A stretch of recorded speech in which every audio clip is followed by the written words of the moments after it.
Botafogo beat La Liga de Quito, LDU from Ecuador, at the Newton Santos Stadium tonight, which was the last home game of the Libertadores group stage for the Alvinegro.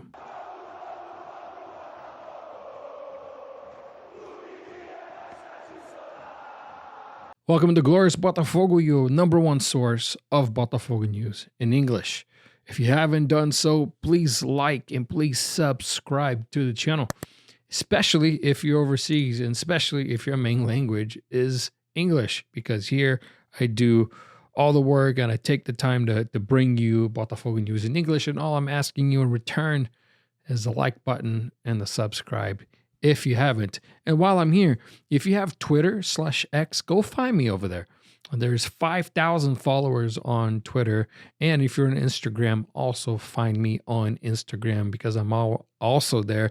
But there's only 100 and few followers there. So let's get those numbers up. Botafogo beat Liga de Quito at the Newton Santos, and Hugo and Junior Santos scored the goals for the Alvinegro. Luis Henrique had the assist for Hugo, and Oscar Romero had the assist for Junior Santos. They scored more or less around the 79th minute of the second half, in a match that was tense from the very beginning. There were some good chances for mostly Botafogo to score. The first goal came from a cross from Luis Henrique that found Hugo with the right-footed cross, which is not his strong foot. The right-footed cross found Hugo at the edge of the box on the left side. Hugo had time to trap the ball and take a powerful shot that had really no chance for the keeper, for the Ecuadorians to do anything about it. Not long after that, Jefinho missed an incredible opportunity from it was just him and the goalkeeper from a cross. I think it was a pass from Savarino, and Jefinho with a left-footed shot. I don't know if his foot got caught in the ground, or, ever since Jefinho returned from his injury, he has not been the same. He hasn't been the same. And actually, he is in need to be benched. Jefinho needs to be benched because he's just not doing that great. It seems like he is half in and half out. I mean, he gives half an effort. He gives half of a sprint. He gives, it's just, I think the bench would do to him well. Luis Henrique is still not doing what Luis Henrique was sort of purchased to do, or really to have the impact. I mean, 20 million euros, the most expensive signing of Brazilian football. He needs to do more. I don't think he's at his best yet. And then not long after that, Liga de Quito, they found a goal. LDU scored from a header that this time it was not called offsides.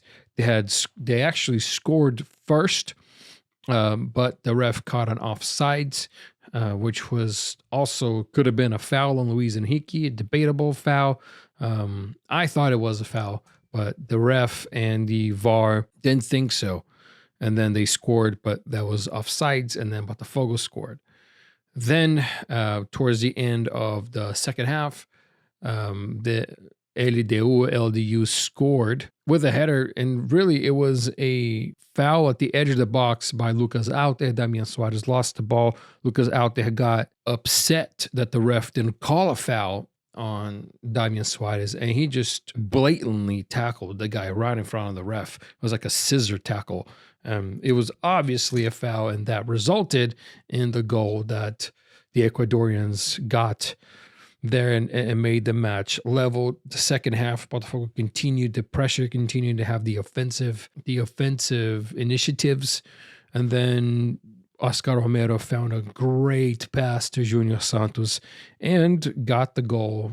Junior Santos, a top scorer of the Libertadores and of Botafogo in the competition of all time. Junior Santos has the most goals scored for Botafogo in the history of the club's participation in the Libertadores. So Great job once again by Junior Santos, which he has been probably the best player this season so far. And there's not much argument against that. Overall, the performance of the team was okay. There was some very good. Some players performed very well. Some players performed very good, and some not so much. I thought that apart from the foul, Lucas out, they had an okay game. Bastos had a couple of moments. He had one mistake that could have been of great cost to Botafogo, that John rushed out of his goal and made the save. Hugo had an honest game plus the goal. Damian Suarez had an honest match as well. Danilo Barbosa, you could tell that he kind of tired out, and he was actually the guy marking the striker for the Ecuadorian team that ended up jumping higher than him and scored. Marlon Freitas had some great passes. He took initiatives. He tried to take a few shots on goal. Savarino did great in the second half, not so much in the first half. Luis Henrique, sort of an honest match, but considering the price tag on him, we expect more.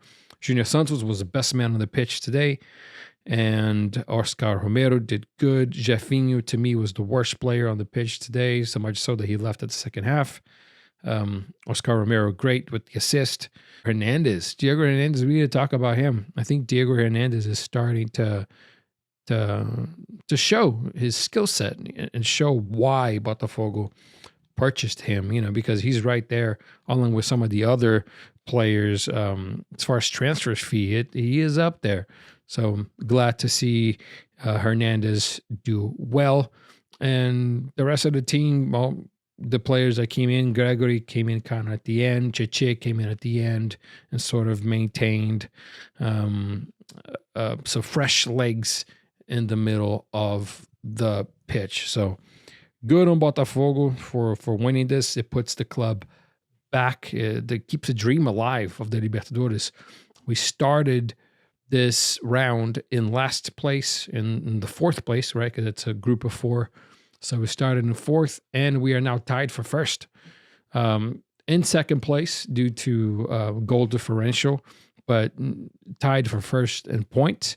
Now the club will travel to Peru and travel to Colombia to play Junior Barranquilla and Universitario at their home. So in order for the club to maintain the second place, I think a tie, two ties, a tie and a win would most certainly do the job. It would depend on the rest of the matches. This is a very tight group. This is a very close group, closer than I expected. And I think closer than what most people expected as well. We were looking at other groups to see what would be the group of death. And it seems like Botafogo got stuck in the group of death, which is good. It's good to have tough competition now, because going forward, the competition is all going to be tough. So it doesn't really matter. If you want to be champion, you can't choose who you play. You can't choose who you go up against. You just got to show up and do your job. The club returns again this coming weekend for the Brasileirão. Some fixtures of the Brasileirão were postponed because of the tragedy that's been happening in Rio Grande do Sul, the state, at the southernmost state of Brazil, is still underwater. Majority of the state is still underwater.